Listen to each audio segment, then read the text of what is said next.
Hello everyone, business studies में आज हम अपने चैप्टर फर्स्ट के न्यू टॉपिक को स्टार्ट करेंगे। कॉन्सेप्ट ऑफ बिजनेस यानी कि व्यवसाय की अवधारणा। ये व्यवसाय होता क्या है उसके बारे में आज हम डीपली जानेंगे। इसके साथ साथ इसकी प्रकृति क्या है उसके बारे में भी हम ध्यान से सुनेंगे। तो स्टार्ट करते हैं कि व्यवसाय को नॉर्मली हम कह सकते हैं कि अगर हम किसी काम में बिज़ी रहते हैं तो वो हमारा बिज़नेस के अंतर्गत आएगा। लेकिन ये ज़रूरी नहीं है कि आप अपने घर के काम में बिज़ी हैं तो वो बिज़नेस कहलाएगा। नो, उसमें आपको ध्यान रखना है कि कोई भी ऐसा काम जो प्रॉफिट कमाने के पर्पस से किया जाता है और वो प्रॉफिट कमाने का पर्पस आपका रेगुलर होना चाहिए, यानी कि डेली आपको वही रूटीन फॉलो करना है। तो कोई भी काम, कोई भी ऐसा धंधा जो लाभ कमाने के लिए बहुत सारी एक्टिविटीज़ में रेगुलरली इंक्लूड रहता है तो वो आपका किसके अंतर आता है? वो बिज़नेस के अंतर्गत आता है। इसलिए बिज़नेस को हम क्या बोलते हैं? व्यस्त रहना। ये जितनी भी क्रियाएं हैं व्यापार के अंतर्गत वो क्यों की जाती हैं? वो दूसरों की आवश्यकताओं को पूरा करने के लिए की जाती हैं। अब ये आवश्यकताओं को पूरा आप किस तरह से करोगे? अपनी आवश्यकताओं को पूरा करने के लिए आप सामान खरीदोगे और जो सामान खरीदोगे उसके बदले में आप पेमेंट करोगे, कैश दोगे, ठीक है। सर्विसेज लोगे तो भी आपको कैश देना है। तो जो क्रियाएं दूसरे लोगों की आवश्यकताओं को पूर्ति करने के लिए की जाती हैं वो क्रियाएं कौन सी होती हैं? आपकी मानवीय क्रियाएं कहलाती हैं। आपको लास्ट वीडियो में मानवीय क्रिया बताया गया था कि ये दो तरह की होती हैं, एक तो आर्थिक क्रिया होती है और एक अनार्थिक क्रिया होती है। तो इसको ध्यान से देखेंगे कि हम सोसाइटी में रहने वाले व्यक्ति हैं और अपनी आवश्यकताओं को पूरा करने के लिए हम दूसरों पर निर्भर रहते हैं और दूसरे व्यक्ति हमारी आवश्यकताओं को पूरा करने के लिए क्रय विक्रय की सेवाएं करते हैं, सर्विसेज प्रोवाइड कराते हैं। तो इंसान को बहुत सारा एक्टिविटीज़ करनी होती हैं।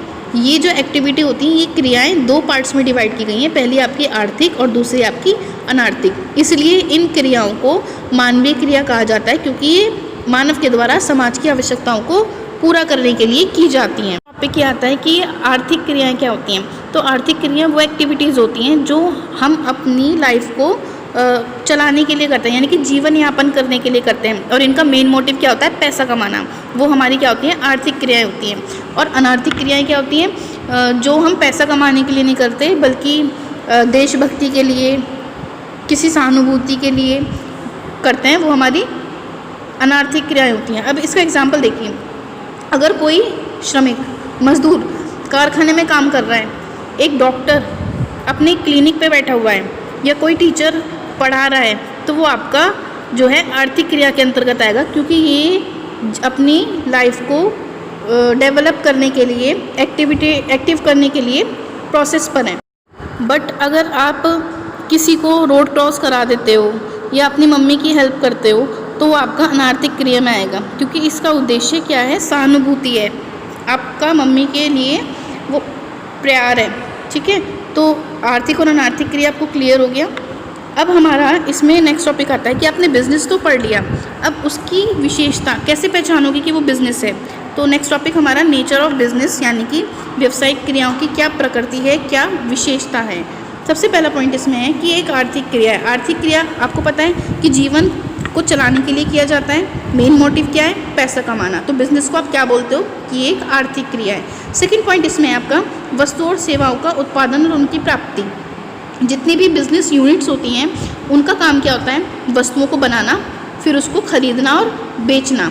तो कोई भी आपकी बिजनेस यूनिट हुई वो उन मटेरियल्स को या तो खुद बनाती है या फिर अगर वो खुद नहीं बना पाती तो वो उन व्यक्तियों से ले लेती है जो उसको बनाने की रिस्पॉन्सिबिलिटी ले रहे हैं, और जो वस्तुओं का निर्माण करते हैं उसको निर्माता या उत्पादक बोलते हैं। तो वस्तुओं की प्रकृति में काफ़ी सारी चीज़ें सम्मिलित होती हैं, जैसे प्रतिदिन काम आने वाली, जैसे आपका हो गया आटा, चीनी, पेन, नोटबुक, और जबकि कुछ ऐसी होती हैं जो आपकी बहुत कम काम आती हैं, जैसे आपका मशीन, फर्नीचर, आपकी ट्रांसपोर्ट हो गई, स्कूटी हो गई, मोबाइल फ़ोन हो गया। तो ये सारी आपकी इंक्लूड है। मेन क्या है कि वस्तु और सेवाओं को बनाने के लिए की जाती है या फिर उनको रिसीव करने के लिए, खरीदने के लिए की जाती है। नेक्स्ट पॉइंट इसमें हमारा आता है मानवीय आवश्यकताओं की संतुष्टि के लिए, यानी कि ये जो बिज़नेस किया जाता है ये आप अपने लिए नहीं करते, अगर कोई व्यक्ति कुछ बना रहा है तो केवल अपने लिए नहीं बनाएगा, वो सभी की ज़रूरतों को ध्यान में रखते हुए बनाएगा और फिर उसको बनाने के बाद उसको ट्रांसफ़र कर देगा। किसके बदले में? पैसे के बदले में। तो ये ट्रांसफ़र प्रत्यक्ष भी हो सकता है, अप्रत्यक्ष भी हो सकता है। प्रत्यक्ष का मतलब जब आप डायरेक्ट किसी निर्माता के पास गए और आपने वहाँ से कोई भी फर्नीचर खरीद लिया, बनाने वाले के पास गए और वहाँ से फर्नीचर खरीद लिया, तो वो आपका प्रत्यक्ष आएगा। लेकिन आप उसके गोडाउन में से ना जाकर आप वहाँ गए जो उसको बेचने का काम करता है, यानी कि होता है ना काफ़ी सारे, एक तो वो होता है कि जो बना रहा है आप केवल उससे डायरेक्ट मिले, और एक वो जो केवल बेच रहा है। तो अगर आप बनाने वाले से जाकर मिलते हो, उससे सामान खरीदते हो, तो आपका प्रत्यक्ष आता है, और उससे नहीं खरीदते, किसी अन्य से खरीदते हो, तो वो आपका अप्रत्यक्ष आता है। नेक्स्ट पॉइंट इसमें आता है आपका नियमित रूप से वस्तुओं और सेवाओं का विनिमय। अब ये ध्यान रखिए, आपने फर्नीचर तो खरीद लिया, अब जो फर्नीचर बेचने वाला है वो तो रेगुलर बेचेगा, वो आज भी बेचेगा, कल भी बेचेगा। तो व्यवसाय में नियमित रूप से वस्तु का क्रय और विक्रय किया जाता है। ये नहीं कि केवल एक बार ही खरीद लिया, एक बार ही बेच लिया तो वो आपका विक्रय नहीं, रेगुलर होना चाहिए। और उसका मेन मोटिव क्या होना चाहिए? लाभ कमाना होना चाहिए। फॉर एग्ज़ाम्पल, अगर आप घरेलू मोटरसाइकिल लाभ के लिए बेचते हो तो वो आपका बिजनेस में नहीं आएगा, क्योंकि वो आपने केवल एक बार बेची है। लेकिन अगर आप रेगुलर मोटरसाइकिल बेचते हो और वो प्रॉफिट कमाने के लिए किया गया है, तो वो आपका किस लिए आएगा? वो आपका बिजनेस के अंतर्गत आएगा। नेक्स्ट पॉइंट है आपका लाभ अर्जन। मेन मोटिव स्टार्टिंग से बता रहे हैं क्या है? लाभ कमाना। बिना लाभ के कोई भी व्यवसाय ज़्यादा समय तक चल ही नहीं सकता। अगर आपको प्रॉफिट नहीं होगा तो एक ना एक दिन आपका बिजनेस बंद हो जाएगा। इसलिए जो बिजनेसमैन है वो विक्रय की मात्रा को बढ़ाकर, यानी कि सेल ज़्यादा करेगा, और बनाने का काम, यानी कि जो वस्तु बना रहा है उसकी लागत कम करेगा और लाभ कमाने का प्रयास ज़्यादा करेगा। नेक्स्ट पॉइंट इसमें है प्रतिफल की अनिश्चितता। अब प्रतिफल का मतलब होता है, जैसे आपने कुछ भी खरीदा तो उसके बदले में आपको क्या मिला, वो प्रतिफल कहलाता है। तो जो बिज़नेस है उसको चलाने में जो प्रॉफिट होता है वो निश्चित नहीं होता, यानी कि जो आपको मिलेगा वो निश्चित नहीं होगा। अब बिज़नेस को चलाने के लिए आपको पैसों की ज़रूरत होगी, और पैसे आप व्यापार में लगाओगे तो वो आपकी विनियोजित पूंजी कहलाएगी। तो यानी कि जो लाभ है वो आपके द्वारा व्यापार में लगाई गई पूंजी पर निर्भर करता है, ये कहा नहीं जा सकता। आप कितने भी पूंजी लगा लें, क्या आपको लाभ मिलेगा? नहीं, ज़रूरी नहीं है। तो इसमें जो प्रतिफल की या लाभ की निश्चितता होती है वो इक्वल नहीं रहती, कभी वो बढ़ भी सकती है, कभी वो घट भी सकती है, तो इसमें हानि होने की संभावना भी रहती है। लास्ट पॉइंट इसमें आपका आता है जोखिम का तत्व। जोखिम का मतलब, बिजनेस का मतलब ही है कि अगर आप रिस्क उठाओगे तो वो आपका व्यापार है। व्यापार में होने वाली लगातार हानि, देखिए लॉस रेगुलर हो ये ज़रूरी नहीं, और ये होना भी नहीं चाहिए। जब आप रिस्क नहीं लोगे तो फिर आप प्रॉफिट भी नहीं कमा सकते। जो रिस्क है वो कुछ घटनाओं से आपकी होती है। जैसे सपोज़ कीजिए आपने कोई सामान बनाया और नया बनाया, अभी कंज्यूमर्स को पता ही नहीं कि वो मार्केट में है, लेकिन वो रिस्क हुआ ना, आपने बना लिया, क्या पता कंज्यूमर उसको पसंद करें और ज़्यादा चल जाए। ऐसे भी हो सकता है कि आपने बना लिया लेकिन वो ज़्यादा चला ही नहीं क्योंकि वो अच्छा ही नहीं लगा उपभोक्ताओं को, तो ये रिस्क कहलाता है। यानी कि बिना किसी को बताए आपने एक नई चीज़ को बनाया और फिर वो बाद में उसके पॉइंट्स पर डिपेंड करता है कि वो कितना चलेगा। ऐसी उत्पादन में व्यापार की प्रकृति में कुछ बनाते हो तो ये नहीं सोचते कि वो कंज्यूमर को पसंद आएगा, नहीं, आप तो एक्सपेरिमेंट करते हो। पेशा और रोज़ी व्यापार के अंतर्गत सम्मिलित किया जाता है। क्या है बताया, लाभ कमाने के उद्देश्य से किया जाने वाला रेगुलर कार्य हमारा व्यवसाय में आता है। पेशा क्या है? पेशा का मतलब है कोई भी संस्था या किसी भी व्यक्ति के पास उस चीज़ का सर्टिफिकेट होना चाहिए जो जिसे उस फील्ड में महारत हासिल हो। यानी कि जैसे आपके टीचर्स हैं, आपको पता है कि फिज़िक्स एक ही टीचर पढ़ाता है क्योंकि वो बिल्कुल एक्सपर्ट है, तो उस एक्सपर्टनेस का उनके पास सर्टिफिकेट होगा, तो वो पेशे के अंतर्गत आता है। रोज़गार क्या है?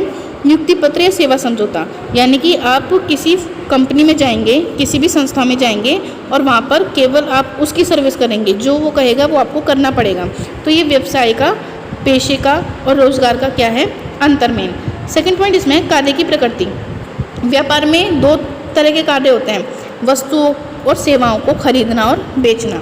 पेशे के अंतर्गत जिस चीज़ का वो व्यक्ति स्पेशल है वो केवल उसी चीज़ में आपको सर्विस प्रोवाइड करेगा। जैसे आप डॉक्टर के पास जाते हैं, डॉक्टर स्पेशल है ना, किसी एक ही काम के लिए जाते हैं ना, तो वो पेशा है। सेवा क्या है? नियमों के अनुसार काम करना है उसको किसी भी फर्म का। थर्ड, योग्यता। व्यवसाय के लिए किसी भी योग्यता की ज़रूरत नहीं होती। पेशे को करने के लिए आपके पास पर्टिकुलर योग्यता होनी चाहिए। और रोजगार, योग्यता और प्रशिक्षण दोनों नियोक्ता के ऊपर डिपेंड करता है। प्रतिफल, व्यापार में लाभ कमाना, पेशे में फीस ली जाती है और रोजगार में वेतन या मजदूरी दी जाती है। पूंजी निवेश, व्यापार में पूंजी निवेश किया जाता है। पेशे में ज़्यादा पूंजी की आवश्यकता नहीं होती और रोजगार में तो आप ज़रा सी भी कैपिटल नहीं लगाते। व्यापार में जोखिम हमेशा बना रहता है। पेशे में कुछ जोखिम होता है लेकिन रोजगार में जोखिम नहीं होता। व्यापार में हित हस्तांतरण, कुछ औपचारिकताओं को कंप्लीट करने के बाद आप ट्रांसफ़र कर सकते हो, यानी कि अगर आप छोड़ना चाहते हो तो वो अपने बेटे के नाम भी ट्रांसफ़र कर सकते हो। पेशा आप ट्रांसफ़र नहीं कर सकते, रोज़गार भी आप ट्रांसफ़र नहीं कर सकते। आचार संहिता, कोई भी आचार संहिता व्यवसाय में निर्धारण नहीं होती। पेशे में आचार संहिता का पालन करना ज़रूरी होता है। आचार संहिता आपका होता है कानूनी नियम, ठीक है। और व्यवहार के लिए जो आपका रोज़गार है उसके लिए नियोक्ता जो नियम लागू करेगा उन्हीं को केवल पालन करना है। तो ये आपका मेन पॉइंट है, इम्पॉर्टेंट है। व्यवसाय, पेशे और रोज़गार में अंतर, इसको आप अच्छे से तैयार कर लेंगे। और आज के टॉपिक में अगर आपको कोई भी दिक्कत है तो प्लीज़ मुझे इन्फॉर्म कर दें और इस टॉपिक को प्लीज़ आज ही लर्न करके तैयार